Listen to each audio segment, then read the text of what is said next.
Dust swirled around worn boots as the trembling girl approached the giant cowboy, her voice cutting through the desert silence. Black Widow asked the giant cowboy for a job. He replied, "Only if you'll marry me by sunset." The town's cruel whispers followed her like vultures. Bad luck, they said, danger in petticoats.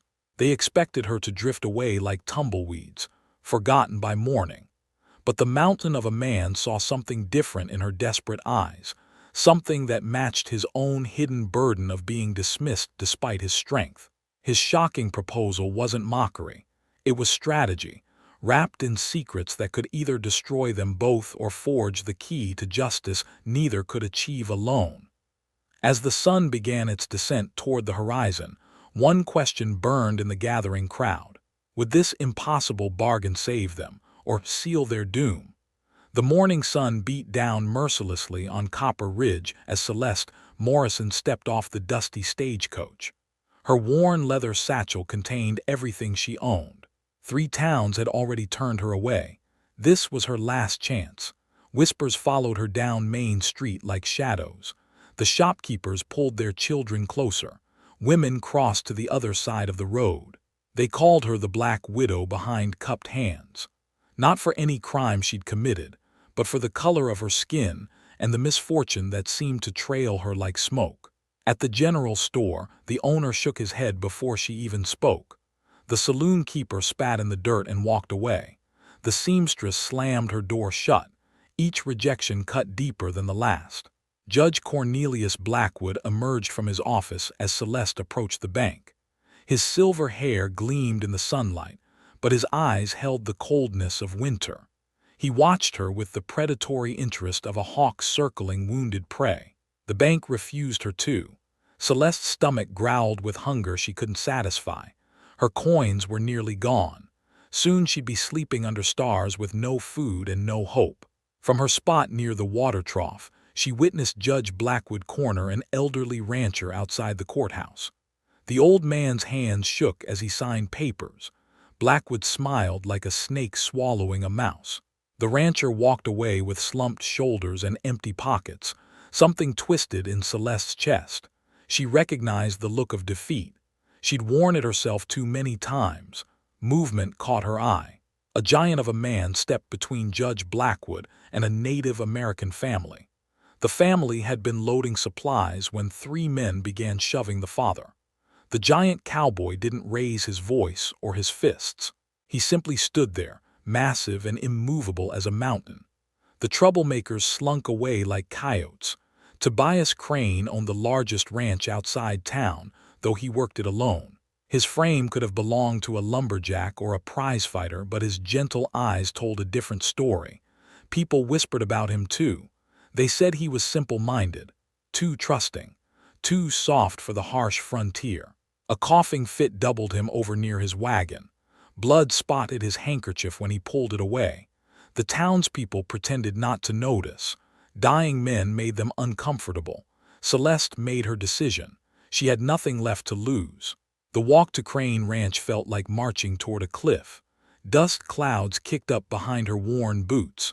The sun climbed higher, promising another scorching day. Sweat beaded on her forehead, but she kept walking. Tobias was mending fence when she arrived. His massive hands worked the wire with surprising delicacy. He looked up as her shadow fell across his work.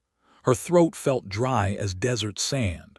Pride warred with desperation in her chest. Desperation won. "I need work."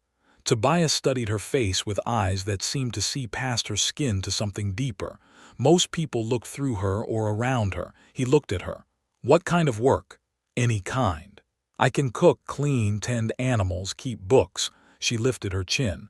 "I'm not afraid of hard labor. Most folks in town seem afraid of you." Heat flushed her cheeks. "I've never hurt anyone." "I know." His voice carried surprising gentleness for such a large man. "Question is, what do you want in return? Fair wages, a place to sleep, food." Tobias coughed again, rougher this time.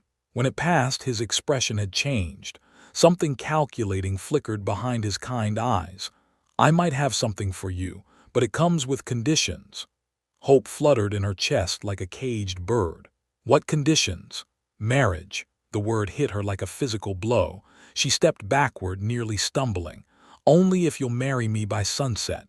Behind them, the sound of approaching horses filled the air. Judge Blackwood rode up with 2 deputies, their faces twisted with ugly curiosity. More townspeople began gathering at the ranch gate. They smelled drama like vultures smell death. Celeste's mind raced. Marriage to a white man in 1887 meant scandal. It meant danger. But it also meant legal protection she'd never had before.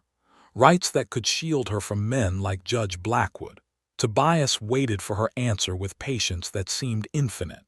The crowd grew larger. Betting voices carried on the wind.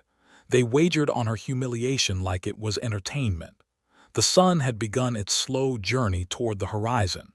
Time was running out, and with it, perhaps her only chance at survival in an unforgiving world. If you are enjoying this story of how an impossible proposal will change 2 outcasts forever, don't forget to comment where you are tuning in from to show how this story can connect us across any distances, backgrounds, and hearts. Because what will happen in the next hour in Copper Ridge will completely change everything they thought they knew about justice, love, and the power of unexpected alliances. The crowd pressed closer, hungry for spectacle. Judge Blackwood dismounted, his boots hitting the ground with authority. His smile carried the coldness of a winter grave. "Now, Tobias, you can't be serious about this foolishness."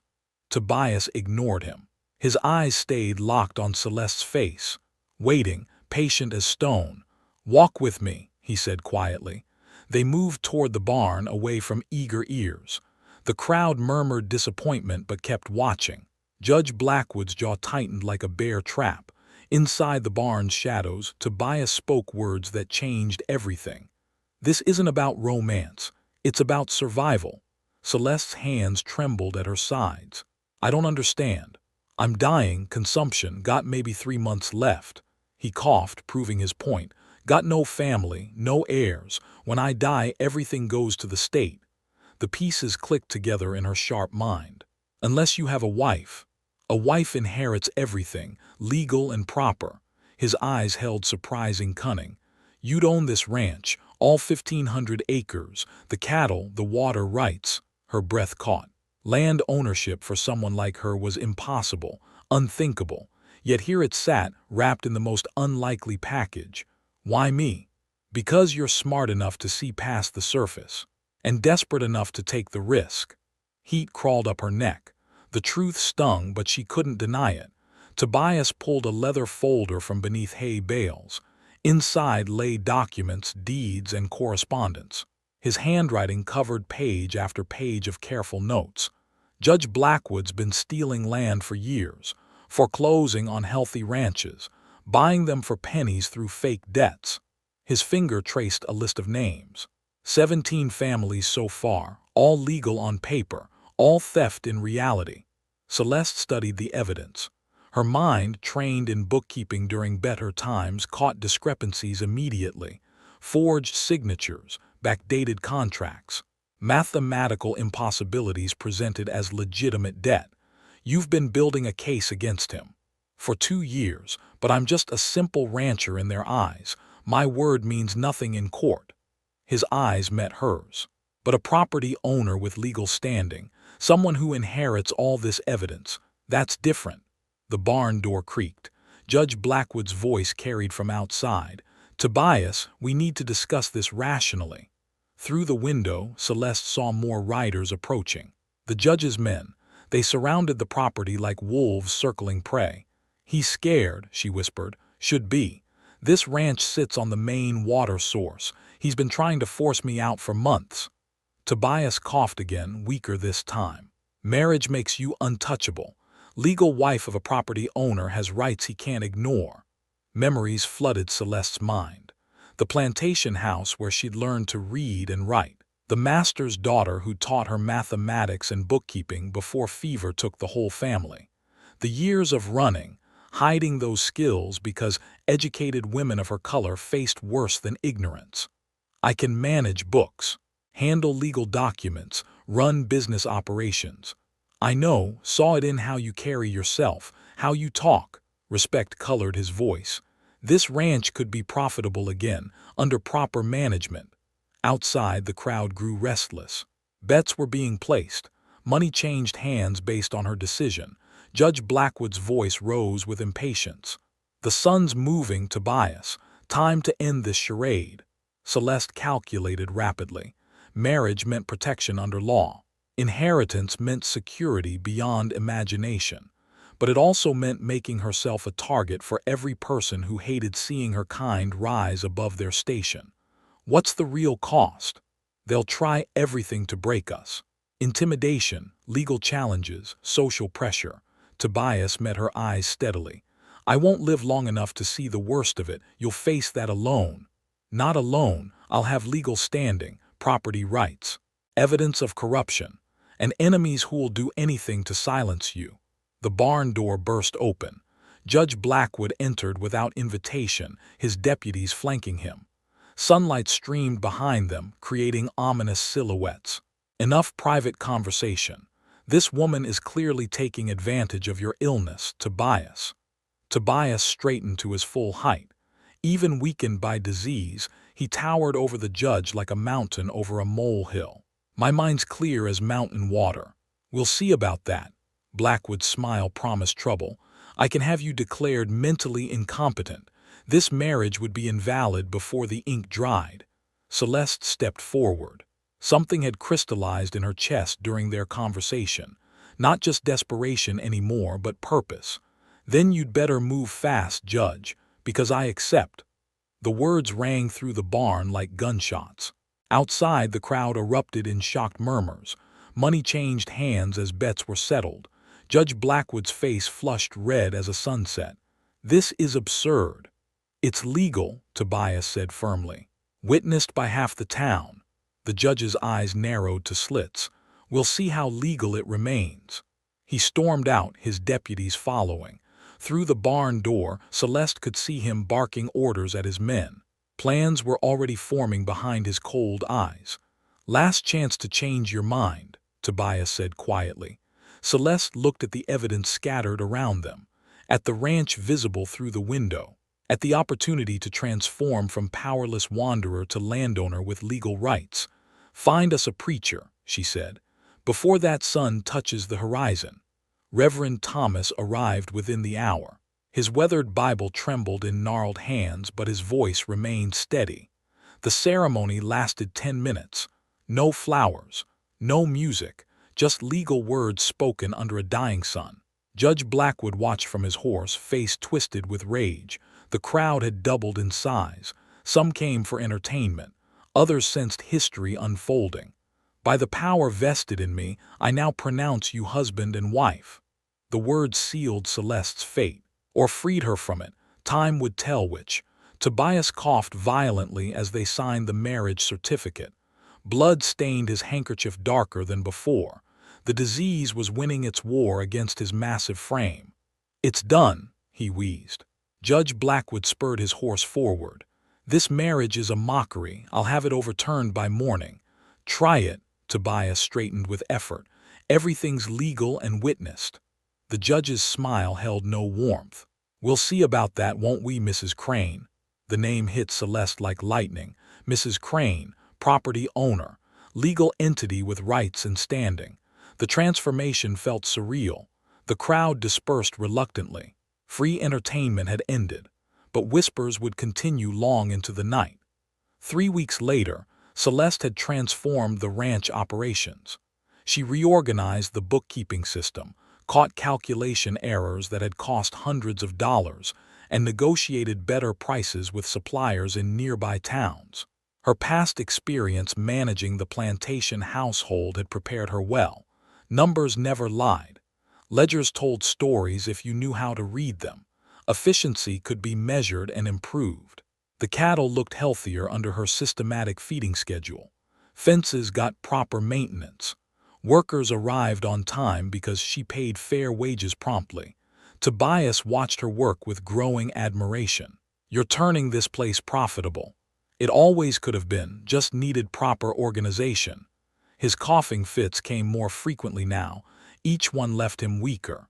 but he still spent hours writing in his journals, documenting every piece of evidence against Judge Blackwood. "Found 3 more families he cheated," Tobias said one evening. "The Hendersons, the O'Malleys, the Washingtons." Celeste studied the new evidence. Patterns emerged clearly in the judge's methods: manufactured debts, forged signatures, intimidation tactics disguised as legal pressure. "He's getting desperate," she observed. "The methods are sloppier recently. Because time's running out. He knows I'm dying, knows you'll inherit everything." The bank had started its harassment the previous week. Loan officers appeared daily, demanding immediate payment on debts that weren't due for months. Celeste's meticulous records proved every payment current, but they kept coming. Judge Blackwood's legal challenges began simultaneously. He filed motions questioning Tobias's mental capacity, demanded medical examinations, claimed the marriage was fraudulent. Each court appearance cost money and energy. Celeste handled most of the legal paperwork herself, her education finally proving invaluable. But the pressure mounted daily. The town's treatment of her shifted gradually. Shopkeepers who'd refused her service now accepted her money grudgingly. They needed her business more than they hated her presence. Some neighbors even offered grudging respect. The Martinez family brought fresh vegetables after she helped negotiate a fair contract with cattle buyers. Old Henrik nodded politely when their paths crossed at the feed store, but others grew more hostile. Anonymous threats appeared nailed to fence posts. Cattle went missing, tools disappeared from the barn. "They're testing you," Tobias observed after the 3rd incident, "seeing how far they can push." "Let them try. I've faced worse."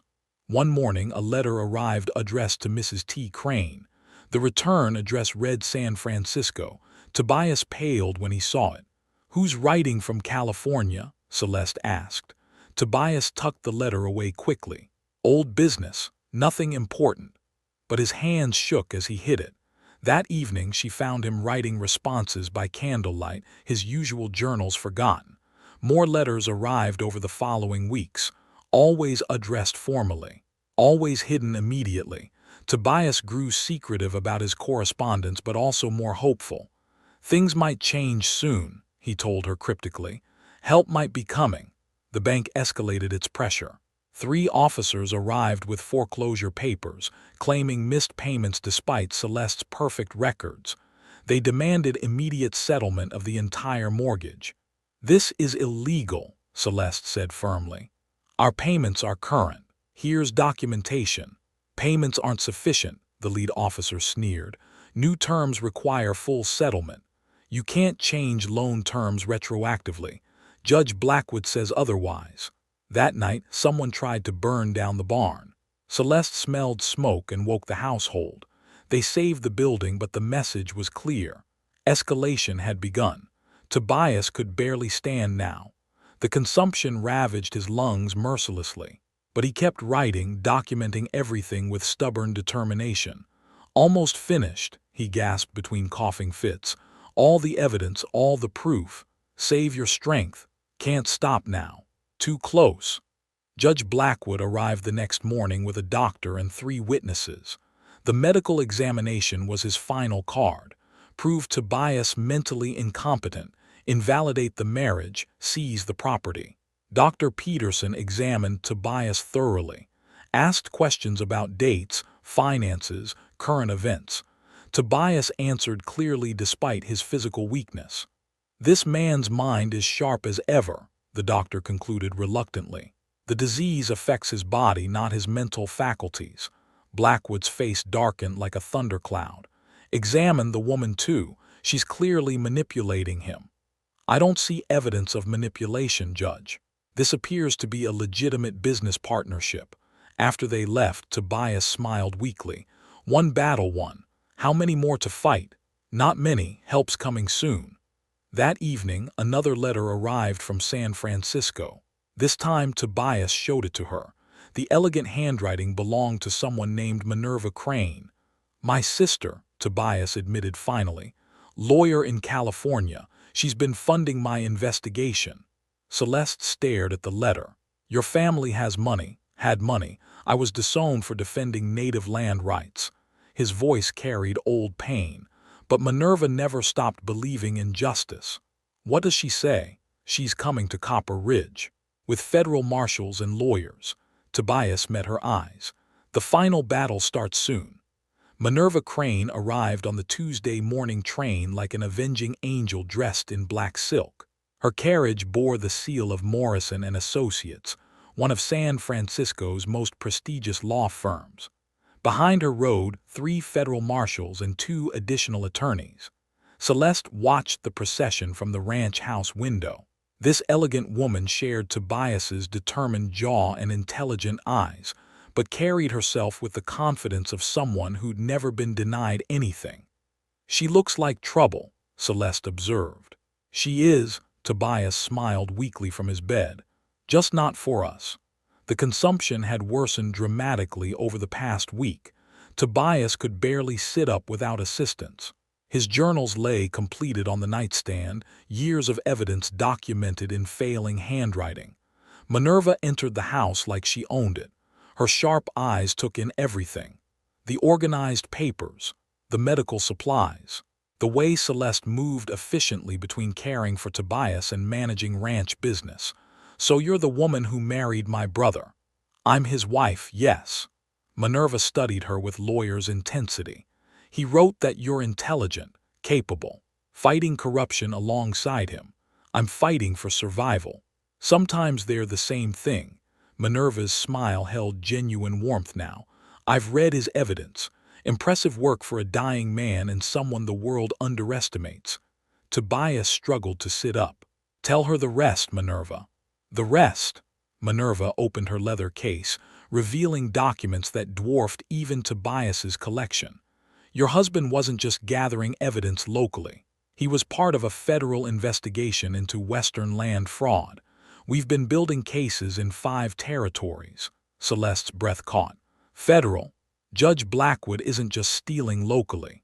He's part of a network that's defrauded the government of thousands of acres, railroad grants, mining rights, homestead claims." Minerva's voice hardened. "They've stolen from everyone: white families, native tribes, freed slaves trying to build new lives." The scope was staggering. Celeste had thought they were fighting one corrupt judge. Instead, they'd uncovered a conspiracy reaching across the frontier. "The marshals are here to arrest him, among others. But we need living witnesses to testify, people who have been harmed and can prove it in court." Tobias coughed violently. Blood spotted the fresh handkerchief Celeste held to his lips. His time was running out faster than anyone expected. "The families he mentioned," Celeste said quickly. "The Hendersons, O'Malley's, Washingtons. They'd testify if they knew others would stand with them. We'll need you too. As Tobias's heir, you'll inherit all his evidence. Your testimony will carry the most weight." Fear crawled up Celeste's spine. Testifying meant standing before judges, lawyers, and crowds, making herself a target for every person who wanted to see her fail. But it also meant justice for families like hers, people who'd been ground down by systems designed to keep them powerless. That afternoon, Judge Blackwood arrived with his largest group yet. 12 men on horseback, all carrying weapons. But he stopped short when he saw the federal marshal's badges glinting in the sunlight. "What's the meaning of this intrusion?" Marshal Davidson stepped forward, hand resting on his gun. "Federal investigation, Judge. We'll need to examine your court records." "On whose authority?" "United States Attorney General." "Here's the warrant." Blackwood's face went white as fresh snow. His eyes darted between the marshals and Minerva's professional setup in the ranch yard. Legal documents covered a folding table. Witnesses were already arriving. "This is highly irregular." "So is stealing federal land grants," Minerva said coolly. "We have evidence of systematic fraud dating back 5 years. The judge's supporters began backing away. Nobody wanted to stand too close when federal charges started flying. That evening, Tobias grew worse. His breathing became labored. Fever burned through his massive frame. Celeste sat beside his bed, holding his hand while Minerva reviewed testimony. "I won't see the trial," he whispered. "Don't talk like that." It's true, but you'll finish what we started. His grip tightened weakly. Promise me, I promise. The evidence is everything, every stolen acre, every forged signature, every family destroyed. His voice faded. Make sure they all get justice. I will, Tobias smiled peacefully. Knew you were special the moment I saw you. Not because you needed help, but because you were strong enough to take it. He died at dawn, quietly and without pain. Celeste held his hand as his breathing simply stopped. The giant who'd given her everything slipped away like morning mist. The funeral drew an enormous crowd. Families he'd helped, workers he'd treated fairly. Even some who'd initially opposed the marriage came to pay respects.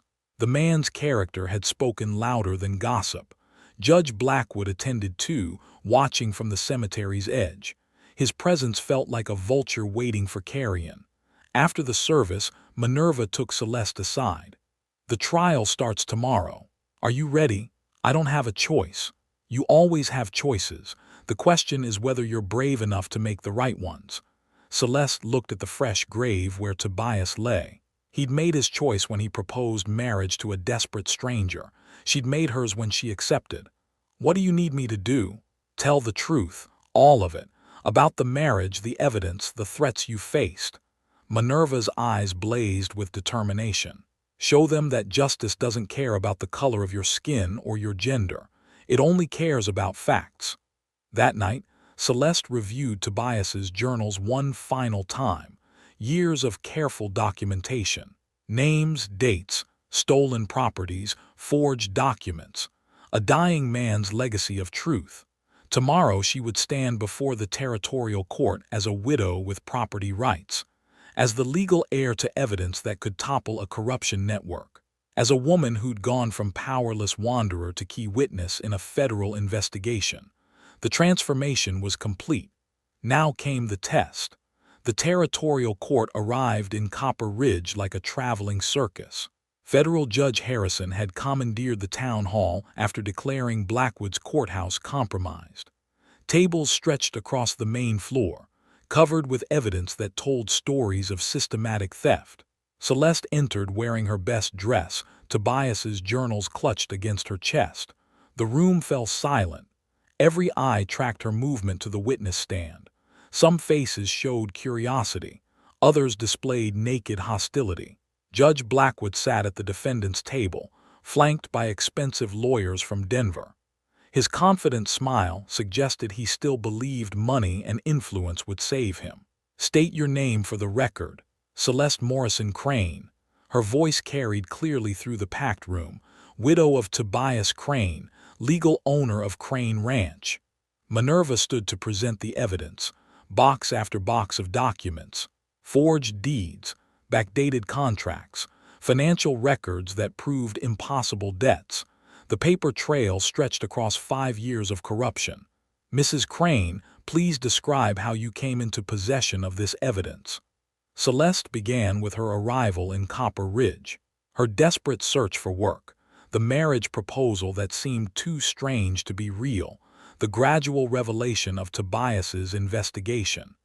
He wasn't just a simple rancher. He was documenting crimes systematically. Every stolen property, every forged signature, every family destroyed by fraudulent debt. The crowd murmured as she described the judge's attempts at intimidation, the manufactured foreclosure threats, the barn fire, the medical examinations designed to invalidate her marriage. Why would Mr. Crane trust you with this information? Because I could read the ledgers, understand the numbers, see the patterns he'd discovered. Celeste lifted her chin proudly. Because I had nothing to lose and everything to gain from exposing the truth. Blackwood's lawyer objected repeatedly, questioned her education, her motives, her right to inherit property. Each attack was designed to undermine her credibility as a witness, but Minerva had prepared her well. Celeste answered every question with facts, dates, documentation. Her testimony never wavered under pressure. Present Exhibit 47. Celeste opened Tobias's journal to the Henderson family case. August 15, 1885. Judge Blackwood foreclosed on the Henderson Ranch for alleged debt of $800, but the bank records show only $200 loaned, fully repaid by June. How do you know the bank records are accurate? Because I have the original ledgers, before they were altered. She produced the evidence with steady hands. The ink is different, the handwriting doesn't match, the mathematical errors are obvious. One by one, she presented 17 cases of land theft. Each story followed the same pattern: manufactured debt, intimidation, foreclosure below market value. Judge Blackwood's signature on every fraudulent document. The Martinez family testified next. Their ranch had been stolen through a forged mortgage they'd never signed. They'd been too frightened to speak out until federal marshals guaranteed protection. Old Henrik took the stand with trembling hands.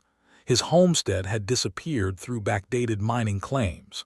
40 years of work erased by paperwork he couldn't read. The Washington family's testimony hit hardest. Former slaves who'd saved every penny to buy their own land. Blackwood had manufactured tax debts that exceeded the property's entire value, then foreclosed when they couldn't pay impossible amounts. "We thought the law was against us," Samuel Washington said quietly. "Never imagined it might protect us too." Judge Blackwood's defense crumbled piece by piece. His lawyers attacked witnesses' credibility but couldn't dispute the documentary evidence. Numbers didn't lie. Signatures could be analyzed. Dates could be verified. The federal investigators presented their broader case. Telegraph records proving coordination between corrupt officials across territories. Bank transfers that traced stolen funds to private accounts. A conspiracy that reached from local courthouses to territorial capitals. This wasn't random corruption, Marshal Davidson testified. This was organized crime disguised as legal procedure. When Celeste returned to the stand for final questions, something had shifted in the room's atmosphere. The hostile stares had faded. Even skeptical faces showed grudging respect. "Mrs. Crane, what do you hope to accomplish with this testimony?" "Justice for every family who lost their dreams to lies and forgery." Her voice carried the strength Tobias had seen in her from the beginning.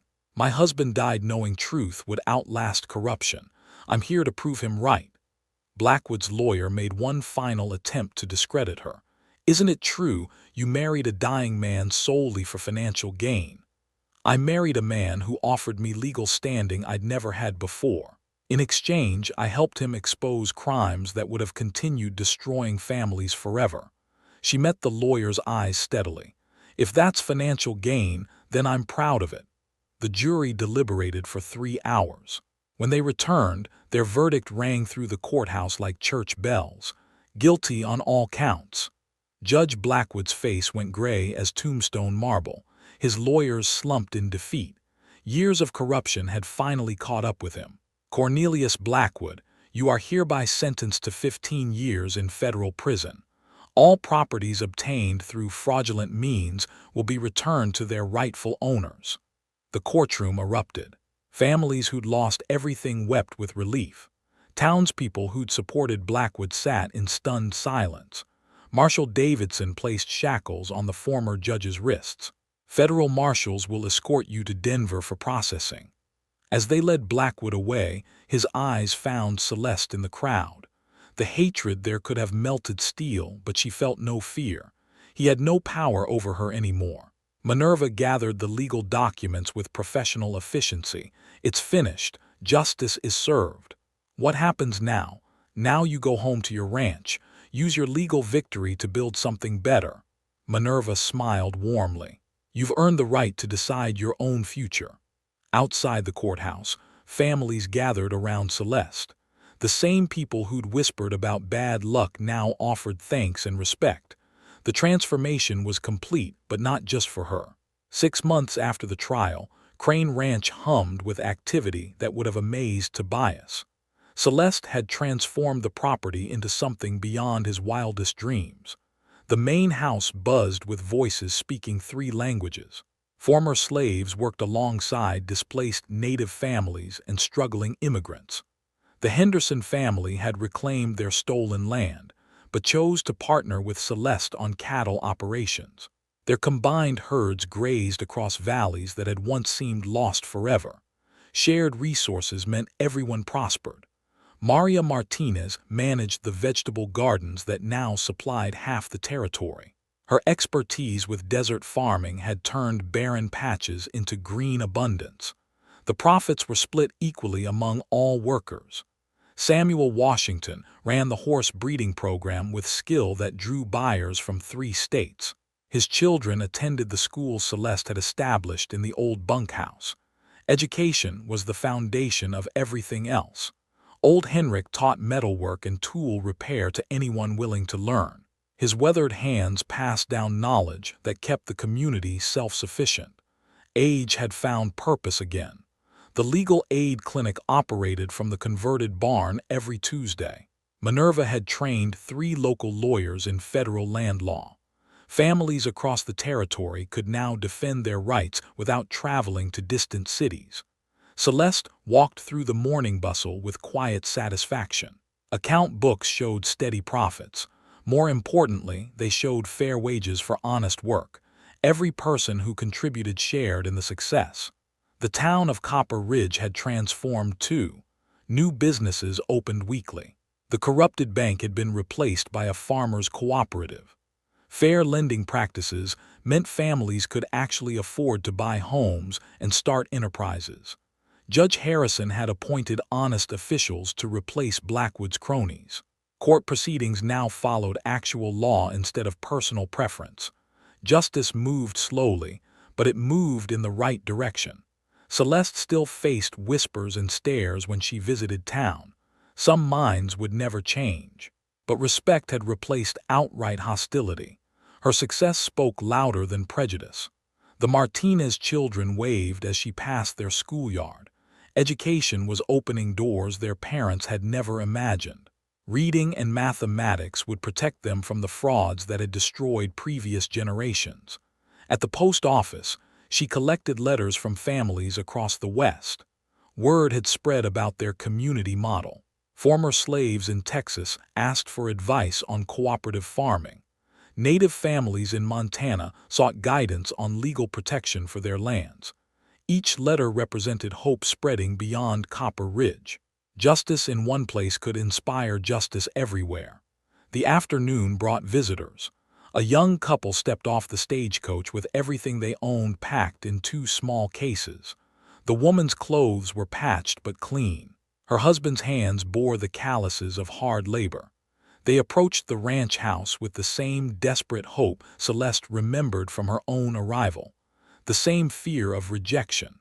The same fragile dignity that poverty couldn't quite destroy. "We heard you might have work," the woman said quietly.